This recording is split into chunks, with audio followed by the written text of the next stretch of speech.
BRS MLA Maganti Gopinath ఆరోగ్య పరిస్థితి అత్యంత విషమంగా ఉంది. గచ్చిబౌలి ఏఏజీ ఆసుపత్రిలో మాగంటి గోపీనాథ్ కు చికిత్స అందిస్తున్నారు. ఇదే అంశానికి సంబంధించిన పూర్తి అప్డేట్స్ ఏజీ హాస్పిటల్ నుంచి మా ప్రతినిధి ప్రవీణ్ లైవ్ లో అందిస్తారు. ప్రవీణ్,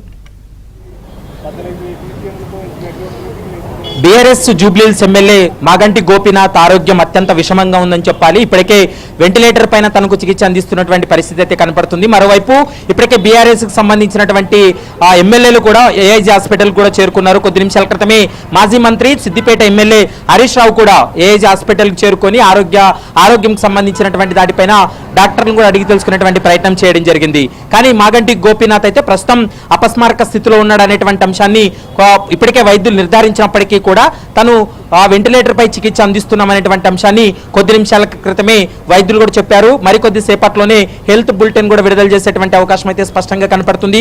అందులో భాగంగానే ఇప్పటికే ఏఐజీ హాస్పిటల్కి అయితే మాత్రం బీఆర్ఎస్ కి సంబంధించినటువంటి ఎమ్మెల్యేలు కూడా ఒక్కొక్కరుగా చేరుకుంటున్నటువంటి పరిస్థితి ఉంది.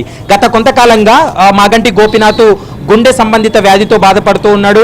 గత 2 నెలల క్రితమే తనకి గుండె కొంత స్ట్రోక్ వచ్చినట్లు అవ్వడం వల్ల అతన్ని స్థానికంగా ఉన్నటువంటి ఏఐజీ హాస్పిటల్ కూడా తరలించినటువంటి సందర్భం కూడా కనపడుతుంది. ఈ రోజు కూడా 3 గంటల సమయంలో మధ్యాహ్నం 3 గంటల సమయంలో తీవ్ర అస్వస్థకు గురి కావడం, మరోవైపు కొంత కిడ్నీస్, మరోవైపు గుండె సంబంధిత వ్యాధితోటి బాధపడుతున్నాడు అనేటువంటి దాంతో డైరెక్ట్ గా మనం చూస్తున్నటువంటి ఏఐజీ హాస్పిటల్ కూడా తరలించడం జరిగింది.